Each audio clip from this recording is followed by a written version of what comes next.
এভাবে যখন মুসা আলাইহিস সালামকে পরাজিত করতে পারলো না, মুসা আলাইহিস সালাম তাদেরকে সময় দিলেন, তওবা করে ফিরে আসো, আল্লাহ পাক মাফ করে দিবেন।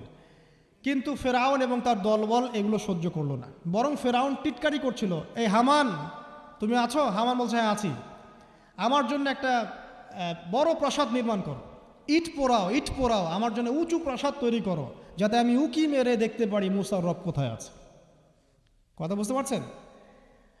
আমার কাছে মনে হয় হয়তোবা, আল্লাহু আলাম, হয়তোবা এই আয়াতটা মিশরের পিরামিডের দিকে ইঙ্গিত করছে, হয়তোবা, আমি জানি না সঠিক, আমি মানে 100% নিশ্চিতভাবে বলতে পারবো না, কিন্তু আমার কাছে মনে হয় হয়তোবা এটা সেই সময়কারই ঘটনা, যে হামান ইট পোড়াতে থাকো, ইট এবং পাথর পোড়াও, উঁচু উঁচু উঁচু একদম সর্বোচ্চ এক কিছু তৈরি করো, প্রাসাদ তৈরি করো, যাতে করে আমি তার উপরে উঠে মুসার ইলাহকে দেখতে পারি।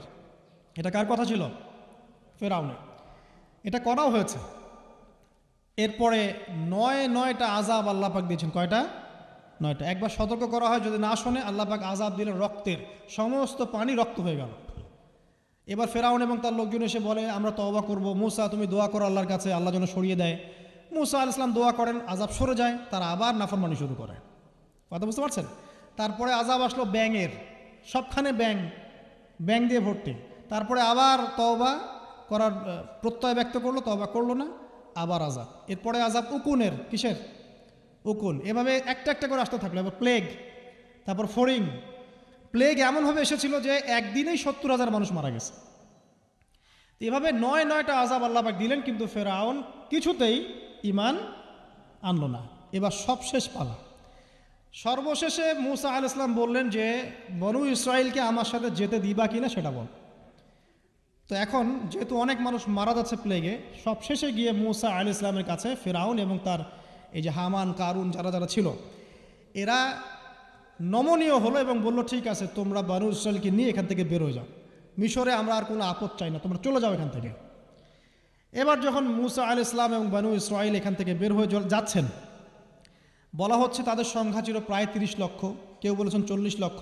সংখ্যাটা ফ্যাক্ট না, বনু ইসরাইলের একটা বড় কম ছিল, 10 থেকে 20% মানুষ মিশরের বনু ইসরাইল ছিল। তারা এখন বের হয়ে যাচ্ছেন রাতের অন্ধকার শেষ হয়ে ফজরের সময়। ফেরাউনের মাথায় আবার শয়তানি চাপলো, সে বলল না, এদেরকে যেতে দেওয়া যাবে না, যদি চলে যায় ওখানে গিয়ে যদি বিদ্রোহ করে আমাদের উপর হামলা করে, কি করণীয়? ফুল ফোর্স নিয়ে, তার যত সেনাবাহিনী ছিল সমস্ত সেনাবাহিনী নিয়ে ফেরাউন মুসা আলাইহিস সালাম এবং তার কওমকে ধাওয়া করা শুরু করলো পিছন থেকে। এবার মুসা আলাইহিস সালাম যাচ্ছেন, তার কওমকে সাথে নিয়ে, সামনে পড়ে গেল লোহিত সাগর। কোন সাগর? লোহিত সাগর। আর পিছনে ফেরাউনের বাহিনী। এইরকম একটা অবস্থায় মুসা আলাইহিস সালামের কওমের কিছু মানুষ বলেছিল ইন্না লামুদরাকুন, হে মুসা আমরা তো ধরা পড়ে গেলাম, আমরা তখন যেতে পারবো না, সামনে সাগর, পিছনে ফেরাউন। এই সময় মুসা আলাইহিস সালাম একটা কথা বলেছিলেন, এই কথাটা যে বলতে পারবে বিপদের সময় আল্লাহ পাক তার সাথে থাকবেন ইনশাআল্লাহ। মুসা আলাইহিস সালাম বলেছিলেন কাল্লা, ওইরকম একটা অবস্থা তিনি বলছেন কাল্লা, কখনো নয়, ইন্না রব্বি মাইয়া সাইয়াহদিন, আমার রব আমার সাথে আছেন, তিনি আমাকে পথ দেখাবেন। কথা বুঝতে পারছেন? ব্যাস আল্লাহ পাকে সাহায্য নেমে আসলো, তিনি বললেন লাঠি ছুঁড়ে মারো। লাঠি ছুঁড়ে মারার সাথে সাথেই একটা দুইটা না 12টা রাস্তা হয়ে গেল, পানি ভেদ করে, সাগর ভেদ করে। আর এই 12টা রাস্তা দিয়ে, এটা কোনো গাল গল্প নয়, 12টা রাস্তা দিয়ে বনু ইসরাইলের 12টা দল চলে গেল, পার হয়ে গেল। আর ফেরাউন এটা অবাক হয়ে দেখছে। এক পর্যায়ে সেও সিদ্ধান্ত নিল যে আমিও আমার ফোর্স নিয়ে ধাওয়া করব। এই যে সে নামলো লোহিত সাগরের সাথে সাথে পানি আবার আগের জায়গায়। এক মুহূর্তের মধ্যে, মানে এক দিনে পুরো ফেরাউন এবং ফেরাউনের যত সেনাবাহিনী আছে এক দিনের মধ্যেই শেষ, পৃথিবী থেকে চিরবিদায়।